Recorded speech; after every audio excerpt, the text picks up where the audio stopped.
Bismillahirrahmanirrahim. Our today's topic is rubrics. It's our third chapter.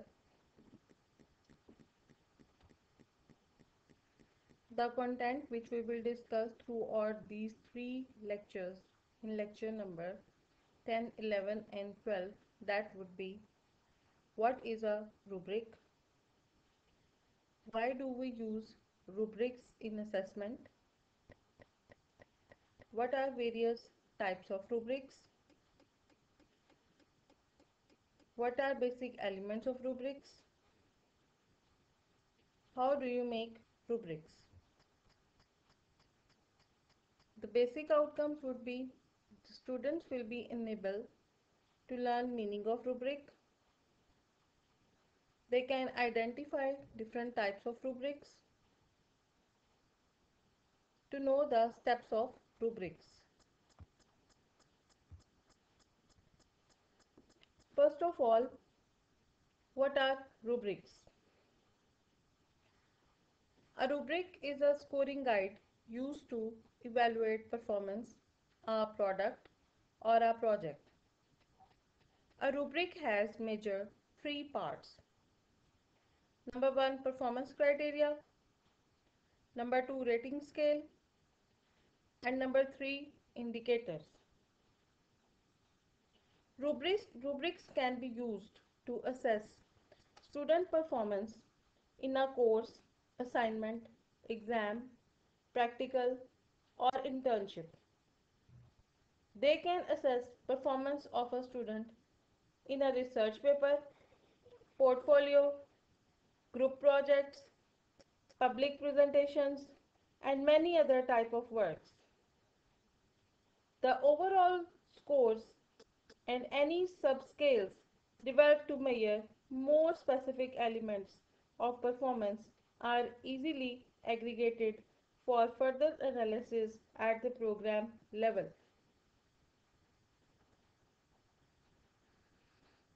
There are some more definitions of a rubric. A rubric is a guideline for rating student performance. A rubric is scoring tool that lists the criteria or what counts for a piece of work. It evaluates that describes qualities of a work on a range from excellent to poor. It is a communication tool. A rubric is basically a tool through which we can check the performance of a student. We can check what type of piece of work he did, what was his performance, how well he wrote or performed in a project, in a question, or in a paper.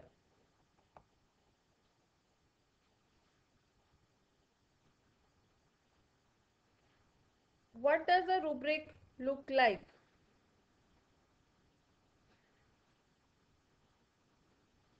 On the left side, the criteria describes the key elements of a student work or product. At the top, rating scale identifies level of performance. You can see this one are the criteria. Criteria 1, criterion 2 and criterion 3. Here we would write the criterias. And on the top, these are the rating scales: 4, 3, 2, 1. On the left side, there are criteria, and on the top, there is one rating scale. Under each section of the rating scale, the indicators provide examples of concrete descriptions for each level of performance. And here we will write the performance criteria. Which type of performance we want from a student. These criteria would show criteria 1. In criteria 1, what type of thing we want from a student. In criteria 2, if he will behave like this, we will mark him, rate him 4, we will rate him 3, we will rate him 2, and we will rate him 1. This is a rubric example. Here are some criteria: spelling mistakes in the report, grammar mistakes in the report, punctuation mistakes in the report. If a student will make 3 or more mistakes, we will rate him 1. It means he is poor. If he will do 2 or 1 mistake, it would be acceptable for us. So we will scale him 2. If he will not do any mistake in the report, then we will mark him 3 marks. We will rate him as a 3. In the same way, there are more criteria and performances. What type of performance we want from a student, and these are those criteria which we will already identified.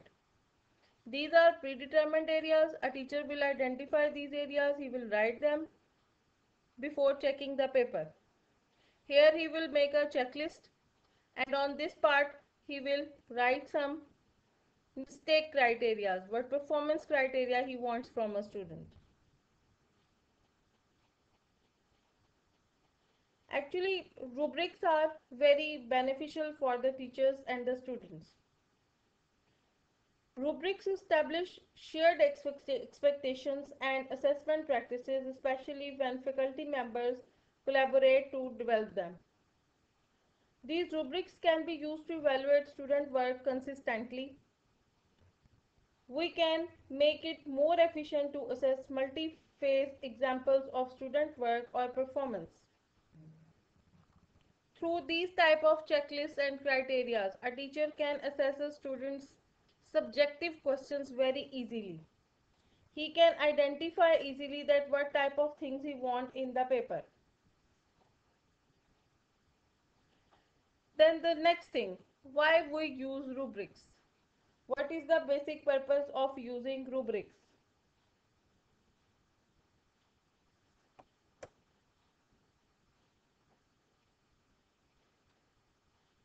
We use rubrics to assess skills that are difficult to assess in traditional ways. Normally, we mark a paper without having a rubric.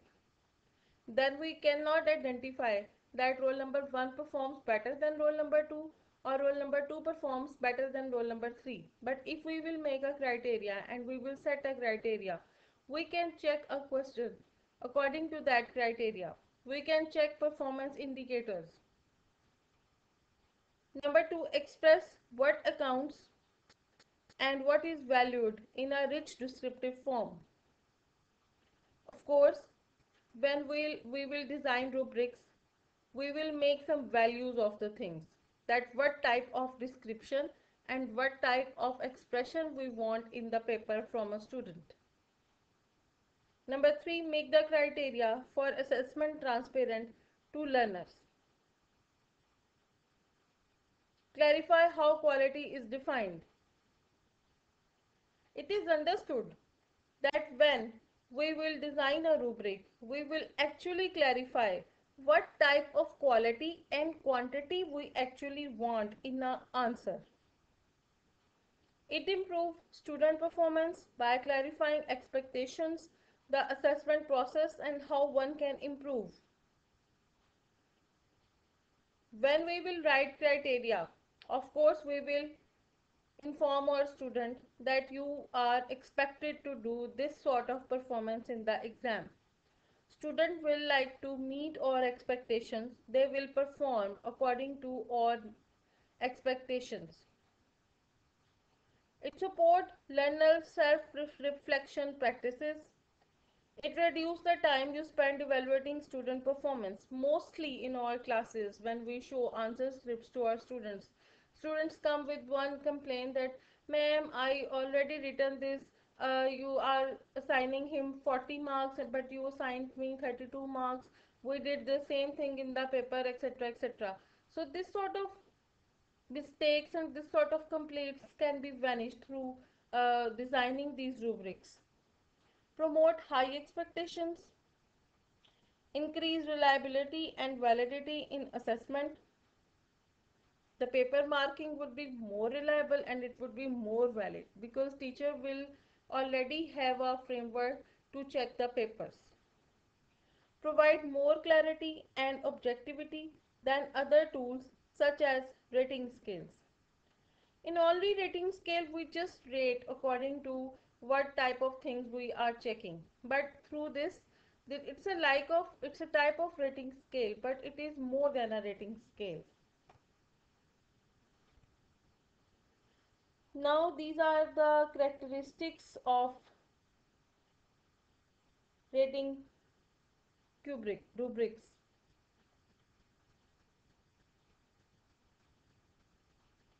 First of all, learning outcomes spotted. Rubrics should support learning outcomes and they should have criteria for success based on expected outcomes. Number two, clearly define performance to be assessed.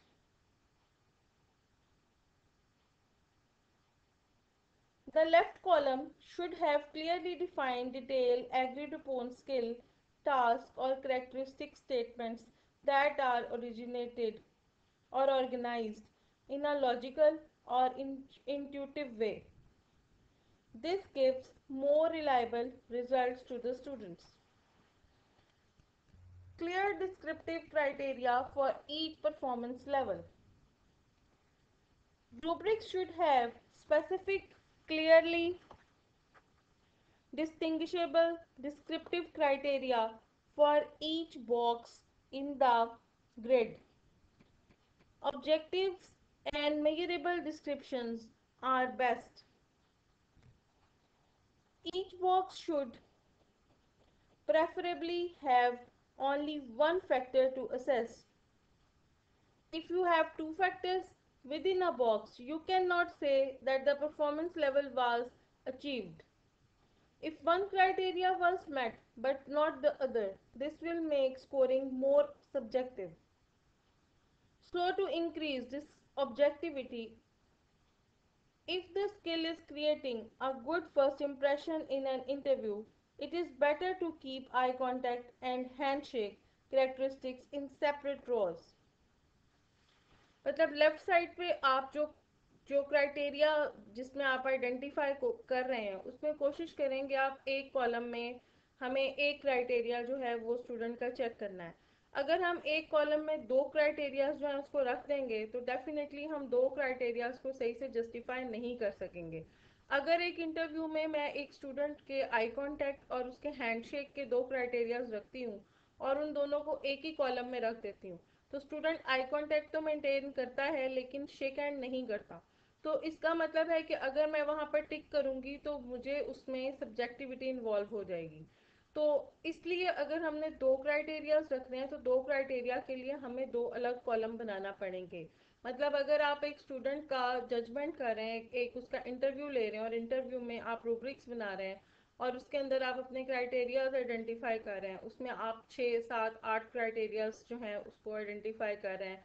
First of all communication skills, secondly उसका confidence, thirdly उसका shake hand करना, fourthly उसकी जो spoken oral communications हैं वो, उसके बाद उसका आई कांटेक्ट कैसा था, उसकी जो बॉडी लैंग्वेज थी वो कैसी थी. इस तरह की जो डिफरेंट चीज़ें आप लिख लेते हैं उनको हम क्राइटेरियाज कहेंगे और उसके बाद हम हर क्राइटेरिया के लिए जो ऊपर मार्क्स असाइन करेंगे उनको 1 2 3 4 के नाम से असाइन करेंगे. अगर हमें लगता है कि एक स्टूडेंट में सारी क्वालिटी फुल्ली थी, उसने पार्शली नहीं बल्कि कम्प्लीटली उस चीज़ को कवर किया तो हम उसे 4 मार्क्स देंगे.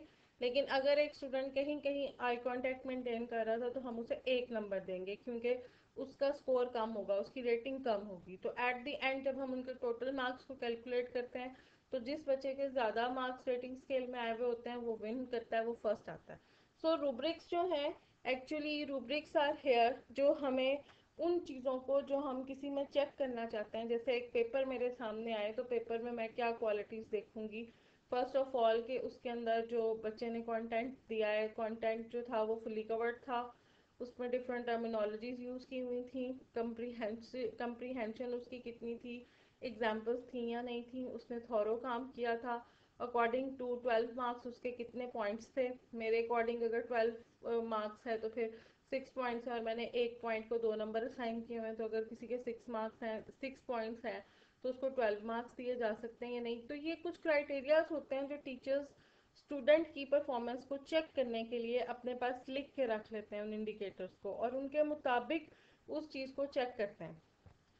Then short enough to be practical, rubrics should highlight only the critical tasks or skills, those things which are most important and which cannot be neglected. Only we should check those things in rubrics, which will help keep them short enough to be practical. Space for other information. Rubrics should include space for other information such as the student's name, date, course, examiner, overall, etc. etc. These could be written in comments and this could be on the top of the rubrics.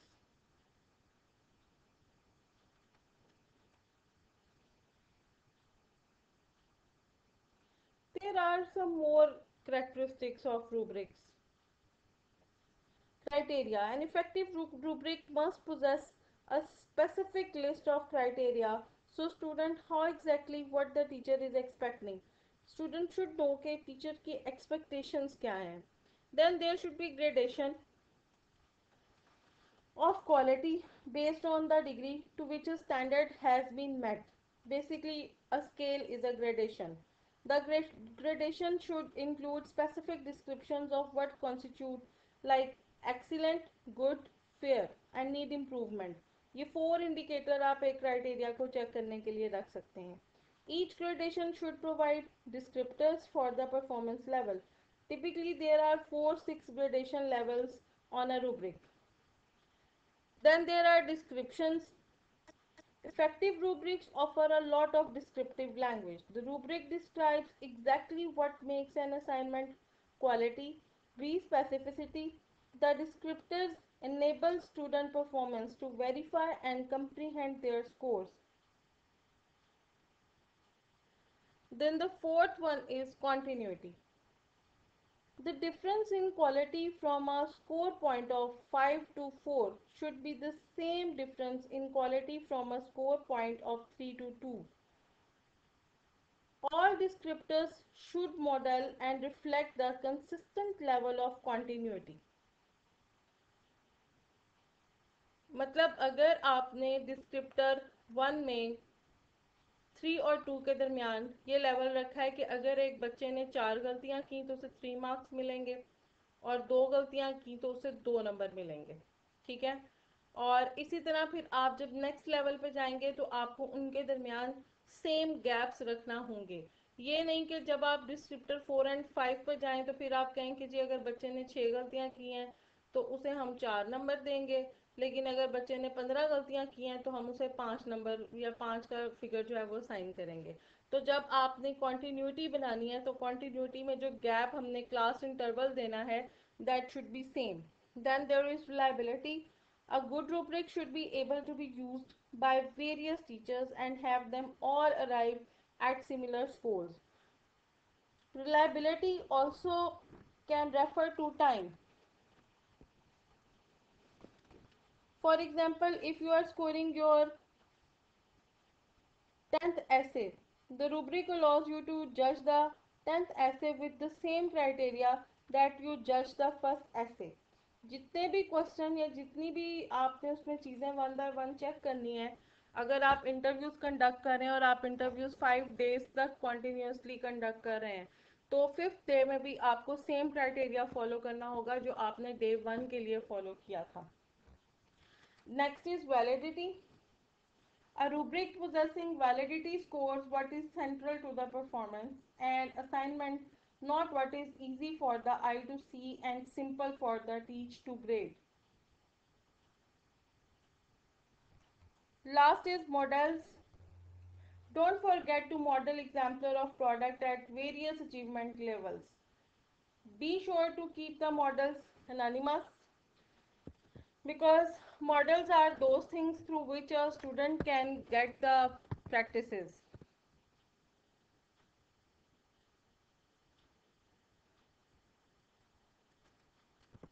Here are examples.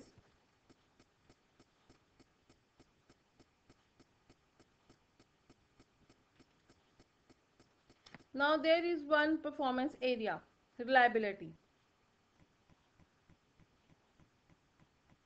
0 और 1 of the following, अगर किसी में 0 error हो या किसी के अंदर एक गलती हो या इस तरह से, तो consistently on time, consistently on task, यानी कि अगर वो बहुत पुअर है तो हम उसे ये वाले मार्क्स देंगे.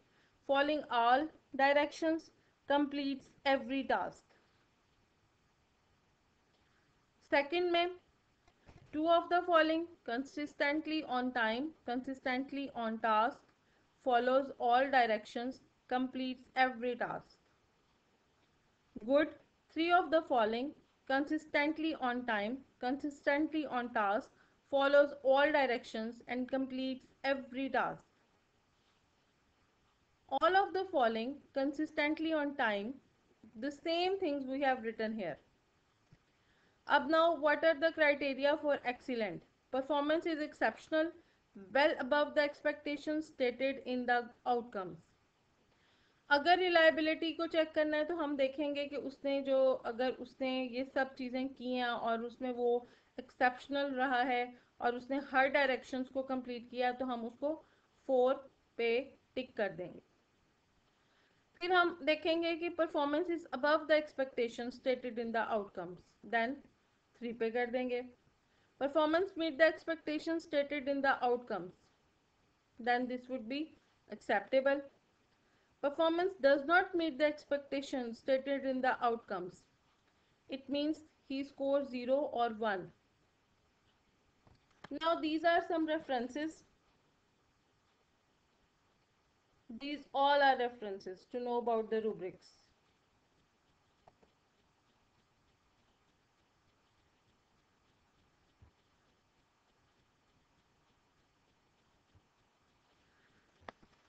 I just want here that you can ask me questions in the comment section. Thank you to go through this assignment or this lecture. This all is for your facility. And our next 2 lectures are continuity of the rubrics. Here I just want to give you an overview that rubrics are those criterias which a teacher makes to check a student's performance.